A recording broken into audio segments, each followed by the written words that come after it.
یہی وہ تزکیہ ہے جس پر فلاح اخروی ہوگی، جیسے کہ اللہ رب العالمین نے ارشاد فرمایا قد افلح من زکاہا، یقیناً کامیاب ہو گیا وہ جس نے اپنے نفس کا تزکیہ کیا، وقد خاب، اور نامراد ہوا وہ من دساہا، جس نے اسے دبا دیا۔ تو اس آیت میں اللہ رب العالمین نے فلاح کی خوشخبری اسے دی ہے جس نے اپنے نفس کا تزکیہ کر لیا، اور ساتھ ہی یہ بتا دیا، وعید سنا دی کہ جس نے اپنے نفس کا تزکیہ نہیں کیا بلکہ اپنے نفس کو خواہشات کے نیچے دبا دیا، اس کی جو اچھائی کی خوبیاں تھی وہ جو ہے مغلوب اور کمزور ہو گئی اور اس پر اس کی خواہشات غالب ہو گئی، تو ایسا شخص نامراد ہو گیا۔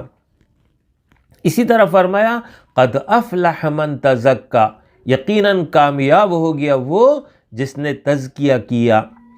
اب یہ بات سمجھ لیجئے، افلح، فلاح عربی میں کہتے ہیں الفوز بالمراد، مقصود کا پا لینا، منزل کو پہنچ جانا۔ کوئی شخص اپنے لیے ایک ہدف متعین کر لے اور اس کو وہ حاصل کر لے تو اہل عرب کہتے ہیں افلح الرجل، یہ شخص اپنی منزل کو پہنچ گیا۔ تو یہاں پر فلاح قرآن کے نزدیک وہ یہ ہے کہ فمن زحزح عن النار وادخل الجنت فقد فاز، جو جہنم کی آگ سے دور کر دیا گیا، جنت میں داخل کر دیا گیا، وہ کامیاب ہو گیا، وہ اپنی منزل کو پہنچ گیا۔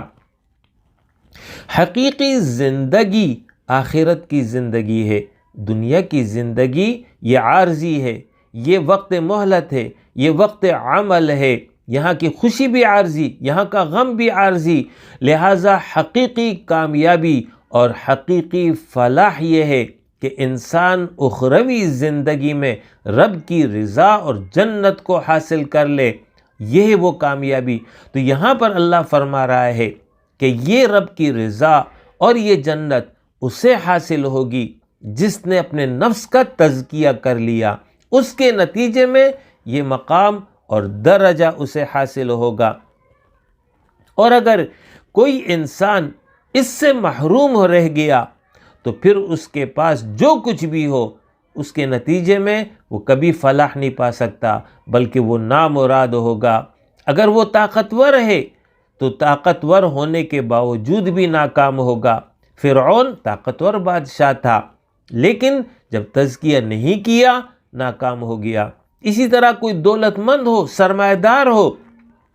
مال و دولت کی ریل پیل اس کے پاس ہو، لیکن اس نے تزکیہ نہیں کیا، اس نے اخروی زندگی میں کامیابی نہیں حاصل کی، تو اس کا یہ سارا مال و دولت اس کے کوئی کام نہ آیا بلکہ یہ ناکام ہوگا۔ قرآن نے ذکر کیا ہے قارون کی صورت میں کہ وہ مالدار شخص تھا،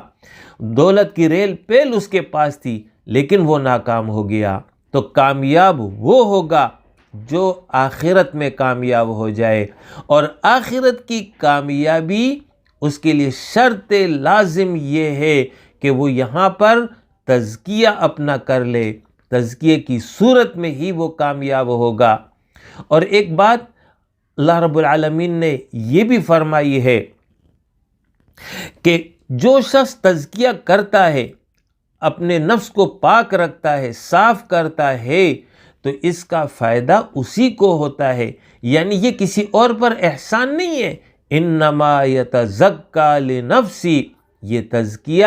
وہ اپنے نفس کے لیے کر رہا ہے، اس کا فائدہ اسے ہی حاصل ہوگا۔ لہٰذا